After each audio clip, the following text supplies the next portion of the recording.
Hi, everyone. Welcome into the broadcast here on this Wednesday evening. It's region weather meteorologist Matt Wintz. I was about, just when we started, I was about like 30 seconds away from a powerful sneeze, perhaps multiple sneezes. They've gone away. It's kind of like the elephant thing. When you start thinking elephant, they just go away. So I don't know where they're going to go. I'm not sure if I'm going to sneeze all over the broadcast, but I was just out working outside. Our riding mower broke again, second time in like 3 weeks. A belt broke, and I'm like watching YouTube. I am not a mechanic, and I don't pretend to be a mechanic, but I'm sitting here watching YouTube. This guy has this great video on how to fix it, but my goodness, there's just so many things to get to a belt. I'm like, can we just like snap the thing together? Anyway, so that's where I'm coming from. That's the world I'm coming from here this evening. I hope you guys are doing well. I know we've had some much needed rain for some. Again, this is along that lake breeze boundary that we were talking about in the broadcast developing. We talked about it on the radio side of things this morning, how some of us could get lucky with some rain. And yeah, some of you got some rain today. Some of you did not. I get it. That's how it goes. But we're going to talk a little bit about, what's going on with this rain. Do we have more chances from here? And are we going to continue with this drought? That's really the front and center thing on a lot of people's mind, is this drought that we're in right now, and if it's going to continue to get worse, because there's not a whole lot worse in the middle of summer than a bad drought where you just don't have rain. So hopefully we don't get into that. So we'll cover that here in the broadcast. But first and foremost, want to thank we've got some early birds on board. We'll let a few other people join. I'll get through our sponsors here. This is their bonus broadcast. But again, if you guys need any of these things, please reach out to these businesses. I don't want to say I've vetted them all, but they're all family-owned businesses here in Northwest Indiana, and I'm telling you, they're all spectacular. 5-star reviews for every single one. You can go down and look at the ratings on Google and all that stuff. I mean, I don't know if I should say this, but I've turned down businesses with, and I'm not saying Region Weather's like, oh, like you get to advertise with me. That's not it. But I've turned down some folks that, they don't have good reviews. There's some complaints on Google and stuff like that. And all these companies are amazing that are sponsors and continue to be sponsors. So we appreciate them. So if you support them, that'd be great. Earl's Heating and Air Conditioning, guys, if anything's wrong with your AC, get it fixed. All right. If it's not blowing out cold enough air, they'll fix it for you. They'll add some coolant. They'll tune it up for you. They've got tune-up specials at Earl's right now. It's earlsheating.com. PSA, that's our public service adjusters. What's a public service adjuster? Well, if you have an insurance claim on your property, whatever it happens to be, you can go to your insurance company, and then they'll give you the runaround. They'll say, no, we're not going to cover that. Or you can go to the public service adjusters here in Northwest Indiana. They're all local, licensed, insured. They'll come out instead of your insurance company. You call them first. They'll come out. They'll take pictures, analyze the problem, document it. They'll submit a claim to your insurance company for you, and they'll do all the back and forth. You don't have to do anything, and they'll get you the money you deserve. PublicServiceAdjusting.com.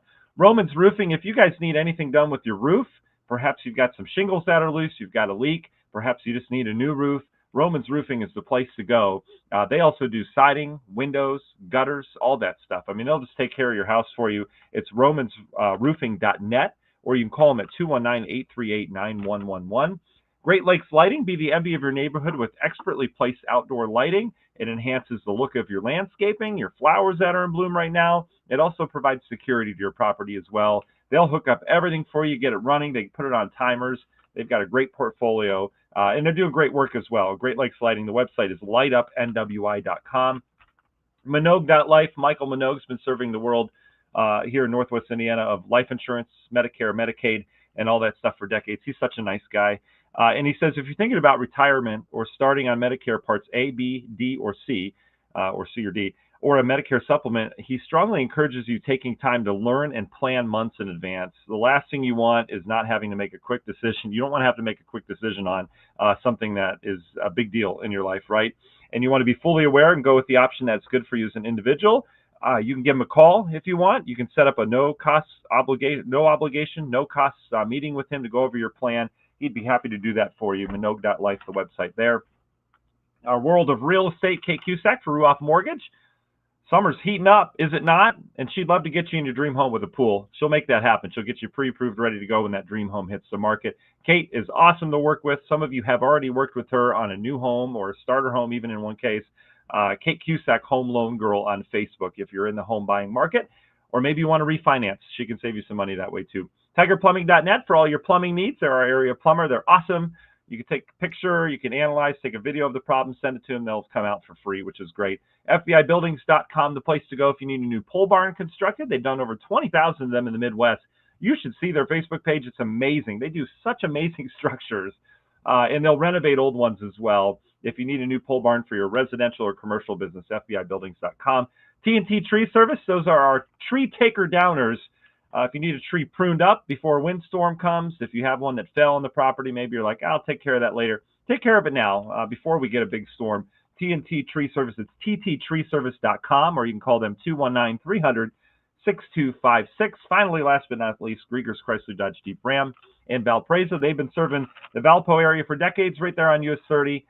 Give them a call or a visit if you want to test drive one of the new Jeeps. They have some great new Jeeps ready to go.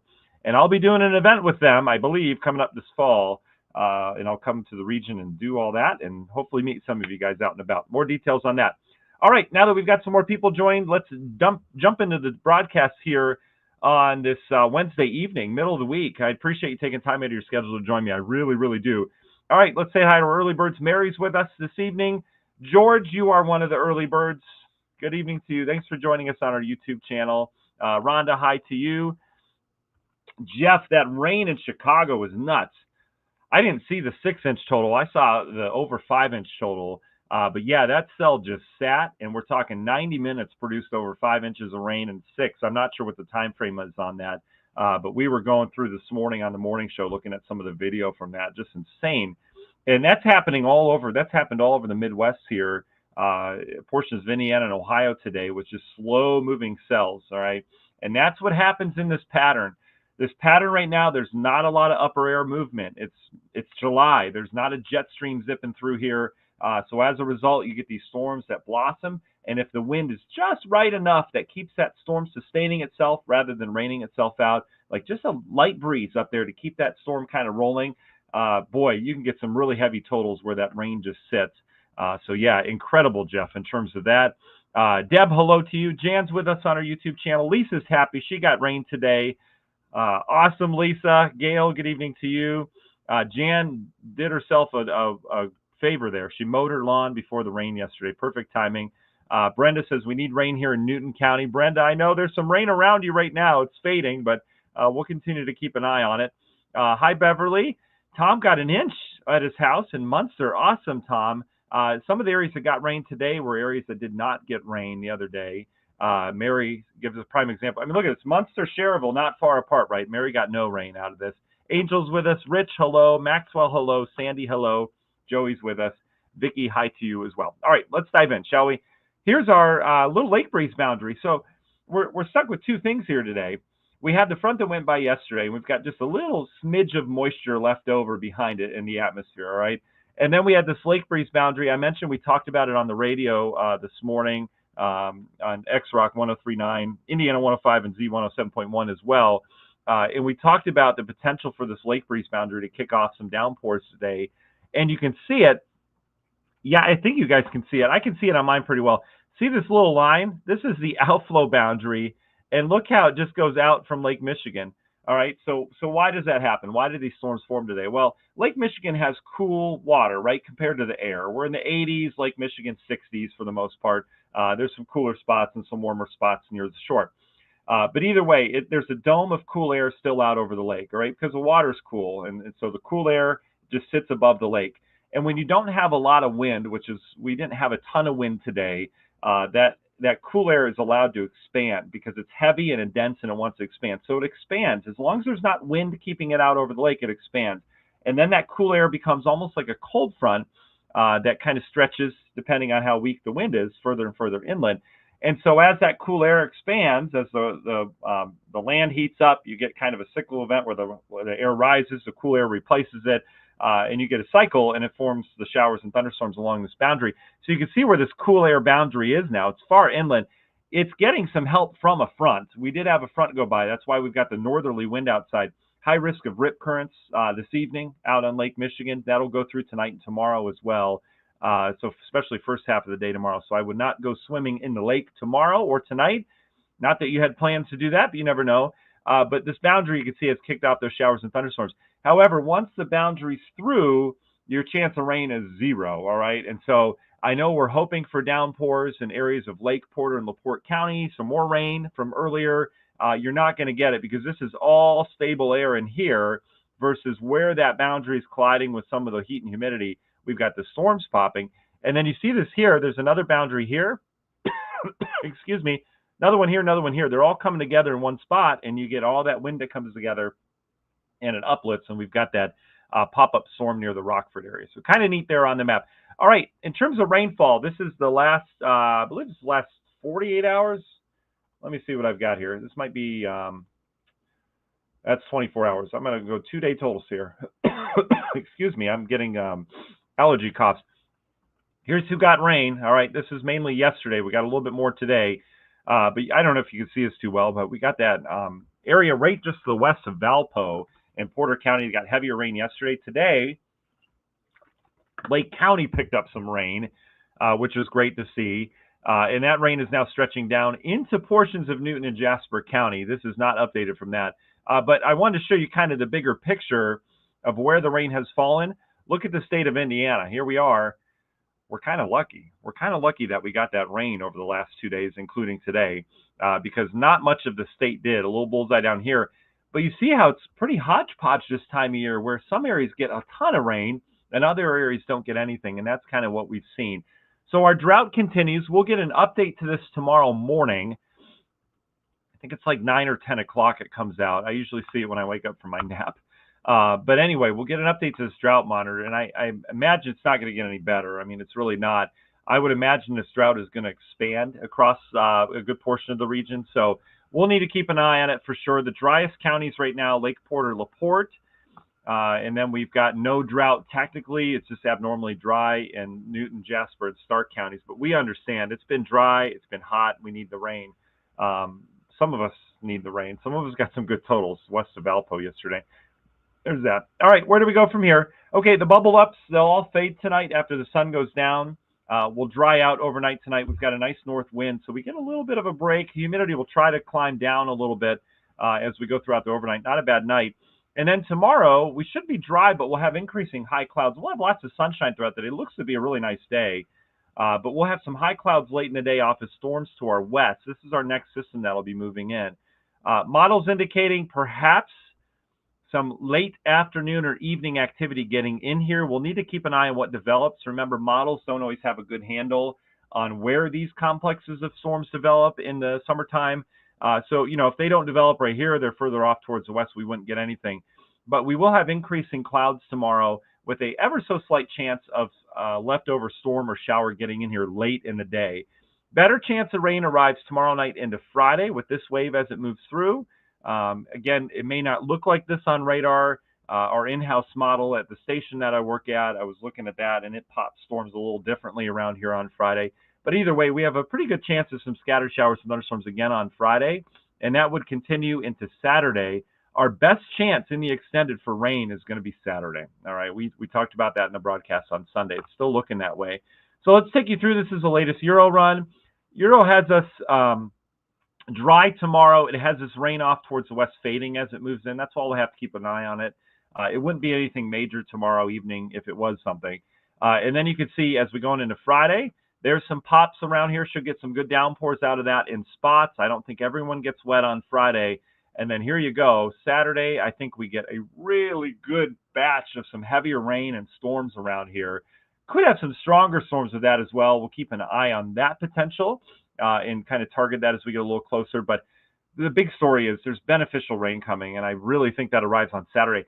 I know that's not the best timing because it's the weekend. I get it. But I think at this point we would trade a Saturday with good rain for our yards and gardens for maybe, just having to avoid the rain during your plans, whatever those happen to be. Sunday, the front could linger. It looks like it's going to have some good movement on it. Fronts tend to slow down this time of year. I think the modeling has already slowed down with this. I noticed it slowed down yesterday. But could have a lingering pop-up in our southern counties on Sunday as that front hasn't quite cleared.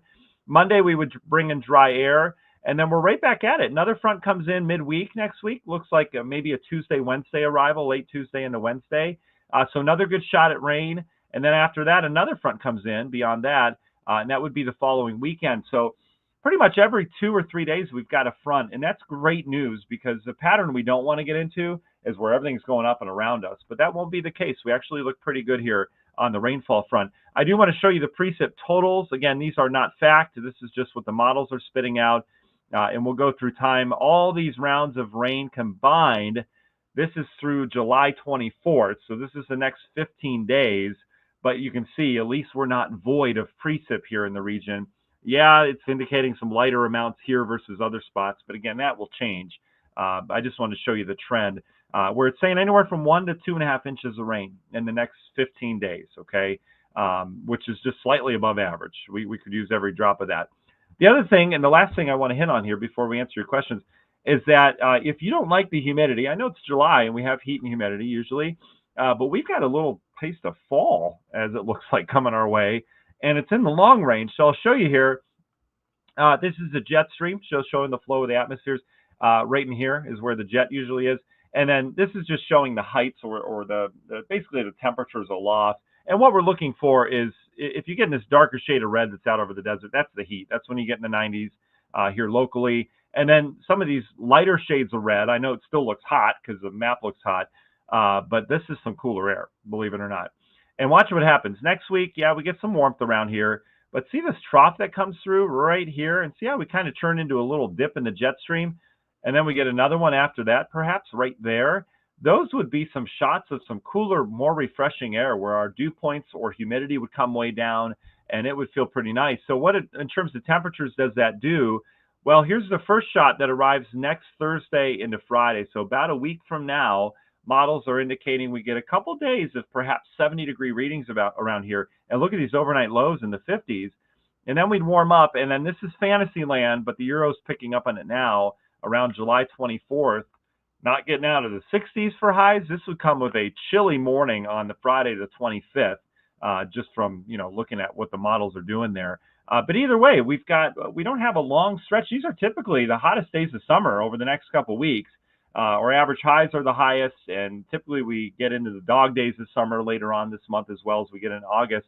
But either way, I mean, we've got warm temperatures, but these are right around average for this time of year. And then we get a couple shots of some nicer, kind of more refreshing air in here. And I don't think people complain about that a whole lot, as it's nice to get a break. It's nice to give the AC a break as well. So there's that. Okay, so that's all I've got for you here this evening. Hopefully, again, you found some of this information helpful. If not, let me know. If there's something you can see. I haven't had anyone reach out about anything that they're not seeing that you want to see. If there's something you want me to cover here in the forecast, this is your broadcast. Again, this is my time towards you to help you better understand the weather that's coming our way. And again, it's your broadcast, so let me know what you got. All right. Let's see. Suzanne says, did not get rain. Half mile east and west had downpours. Yeah, Suzanne, it's been so scattered. Some people have had the heavy rain. Some people have not seen anything. And I mean, we're talking right down the street where you drive and you go from like saturated road to completely dry. It always amazed me as a kid growing up in the summertime how it could do that. And now as an adult, it's like, yeah, that's how these thunderstorms work. So there's that. Chrissy says, oh, no, Cal Ripken State Tournament in St. John tomorrow through Sunday. Oh, boy, we got a birthday boy on Friday. Awesome. Happy birthday. Yeah, so the tournament's going to be, interesting. Tomorrow should be just fine. But, yeah, heading on into the weekend, it's going to get a little rainy around here. George, great question. What kind of severe weather might we have on Saturday? So right now we're looking at, and the only reason why I think there could be some severe weather is because there's a little bit more jet stream dynamic pushing into this, a little bit more energy in the atmosphere. So I would target damaging winds as a primary risk. Hail, not really too likely with this one. Heavy rainfall, lightning, you get that. But in terms of severe part, I would target damaging winds. At least a potential for it Saturday. I don't want to overblow it. I just want to throw that out there right now. We'll kind of take notes and say, we might have a stronger storm or two around here on Saturday. But I'll keep tabs on it. If it continues to show up in the modeling, and once we get some high-res stuff in here, once we get towards Thursday and Friday, I'll do some posts on it if that's the case. But I don't want to overblow at this point. Remember, we don't like the hype here. Maxwell says, seems like every mid to late July we get a cool spell, and it's blazing hot in August and September. Maxwell, I agree with that to the point that the blazing hot usually comes after this. In September recently, I feel like has just been stagnant hot where there's nothing that happens and it's 90 degrees every day with sunshine and we go dry. I feel like August and September's have been that way, and so it's nice to see these little cool spells. It's nice to keep that pattern moving as well. I like to see movement to the atmosphere. I just don't like when we get stuck in a pattern. And the last thing we want to do is get stuck in a pattern where it's dry. And I don't see that in the forecast. So, Angel, thank you very much. It's going to be bedtime for me, so not a lot of time left with the family. That's okay, though. Deborah says, no rain here in Demont, close to I-65 and Route 10. Deborah, it's so close to you, I know. And yesterday you did get some, I would imagine. But yeah, that's just, it stinks this time of year when you don't get the rain and everyone else is getting it. George, you're welcome. Chrissy, awesome. Yes, you're welcome. I hope the birthday is great. I really do. All right. I think that's all we got for you tonight. Yeah, Maxwell, absolutely. Yeah. To Maxwell and everywhere else, the pattern we haven't got in this summer I don't remember it at all, is the Ring of Fire MCS pattern where we get the big dome of heat. We had the dome of heat that developed, but then it just moved right in and never sat off towards our west. I haven't seen a lot of MCSs so far this year here locally or in and around the Great Lakes, and I kind of miss it because that's my best pattern that I like as a meteorologist, to not just forecast, but to watch and live out when those big complexes come in with a ton of lightning. They're just so exciting. That's just me. But anyway, we haven't gotten into that pattern yet. I'm kind of surprised. So maybe, next couple months we'll get into that. We'll see. Yeah, Maxwell agrees. I appreciate that. Yeah. I don't know. It'd be nice to get into an MCS Ring of Fire pattern, but not in the forecast for now. So, wah, wah, wah. All right, you guys finish up your week on a strong note. Stay positive. Tomorrow's Thursday. We got a weekend out ahead of us. Just have a wonderful end of your week. We'll be with you here on Region Weather, regionweather.com as well, and with your daily emails that we've been sending out in the mornings. All right, guys, thanks for joining me. Enjoy your Wednesday evening. We'll talk to you soon. All right, bye.